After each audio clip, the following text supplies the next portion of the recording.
Hello, this is Celine Al-Noubani, and this is my presentation on CP37, a short story, The Swimming Contest, by Benjamin Tammuz. Tammuz lived between 1919 and 1989, and he was born in Ukraine and emigrated to Palestine with his family in 1924. There he became a columnist on the Israeli daily newspaper Haaretz. He was an Israeli author of many utopian early stories, one of them being The Swimming Contest and a novel. The Swimming Contest's main character is a young Israeli boy, and the second main character is an Arab boy named Abdul Karim. Then we have the Israeli boy's mother, who is a hakima, or someone who cures people, and we have Nahida, whose uncle is Abdul Karim. She is a young Arab girl, and then we have Nahida's father and grandmother. The short story begins with the Israeli boy describing his home and recalling how his mother received a letter that was delivered to her from an old Arab lady that was thanking her for curing her pain and inviting her over to Orange Grove. The young boy and his mother went to visit them, and the beginning of the short story recollects his memories there, and then it fast forwards to years later once he finds himself in an Arab village recollecting his memories from Orange Grove with the family, and fast forward years later again when he is serving in the military during the Yom Kippur War. At the beginning of the visit, the Israeli boy hears his mother and Nahida's grandmother bond over the fact that they both lost their husbands, and his mother says that his husband's house is overseas and she has to rent here. The grandmother responds that that's because they are newcomers and immigrants, and that they are hardworking people, and that they will eventually build themselves a house of their own. The young boy then exclaims, "But it's not true that we're driving the Arabs out. We are out for peace, not war," taking the hint.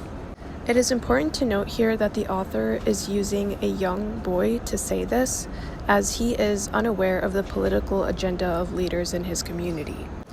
Nahida, the young Arab girl, is there at the house, and eventually his mother and grandmother of Nahida start teasing him that they would make a cute couple, and the Israeli boy says that they could never be a couple unless Nahida stops believing in God.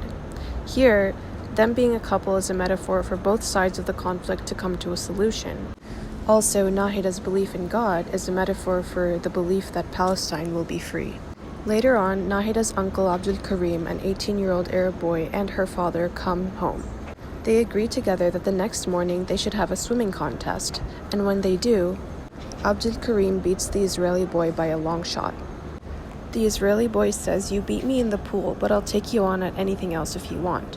So they have a general knowledge contest about America, the question being who discovered America, and Abdul Karim gets this answer wrong, while the Israeli boy gets it right. And then Abdul Karim says, "He beat me in America, but I beat him right here in the pool." This could be taken as having a deeper meaning, as much of Israel's political and financial support comes from the United States. The Israeli boy responds, "You wait till I'm grown up, and then I'll beat you right here in the pool." Abdul Karim responds with, "If he ever manages to beat me here in the pool, then it will be very bad indeed." As you can probably gauge by now, the swimming contest is a metaphor for each side fighting for Palestine. Fast forward years later, after the boy has been working tirelessly for many years, he is looking for a place to stay for a couple of weeks, and he eventually drives himself into the Arab village of Ain Karim, where a nice Arab family hosts him for a couple of weeks, and when he asks himself what he's actually doing there, he starts recalling the memories he had with that family in Orange Grove. Here we see how much these childhood friendships actually meant to him. Fast forward years later, and it is important to note that the youth who were once the young Israeli boy and young Abdul Karim have now been indoctrinated by the beliefs of their own culture. They are now in the grip of the Yom Kippur War with the Arabs.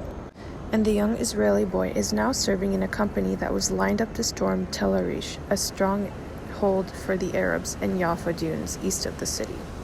They launched abortive attacks, and we can see the shift in his thoughts of liberty and joy that would again be theirs once victory had been gained. There is a description of how the Israeli forces charged inside and raked the village of the Arabs with German machine guns, and how the Arabs were panicked and rushed out of their homes only to be cut down by riflemen and taken prisoner. Eventually, they move into the territory of Orange Grove, where he recalls the memories of the family 20 years before. Not to his surprise at all, he had actually been expecting this. He sees Abdul Karim.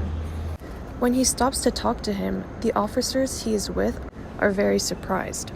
One officer even asks, "Do you want me to finish him off?" To which he responds, "No, I just want to talk to him." Here, Abdul Karim says, "You're the victors, we do as we're told." But then the Israeli boy says, "As long as I haven't beat you in the pool, there's no telling who's the victor," and he wanted a rematch. So he went and got into the pool and then heard a gunshot and knew Abdul Karim had been shot. When he goes to see, one of his officers says his gun went off, and another says, "They've killed that Arab of yours." And the Israeli boy can't help but say, "We've lost it." And he turns Abdul Karim around to see that his expression was not the expression of a man who had lost. And the last line of the short story says, "There, in the courtyard, it was I, all of us, who were the losers." It is important to note that Abdul Karim died a martyr, which is of the highest honor in Islam. There is intentionally no clear winner in this short story. One main takeaway is the power of childhood friendship, and the author emphasizes how both sides are losers because friends had to die.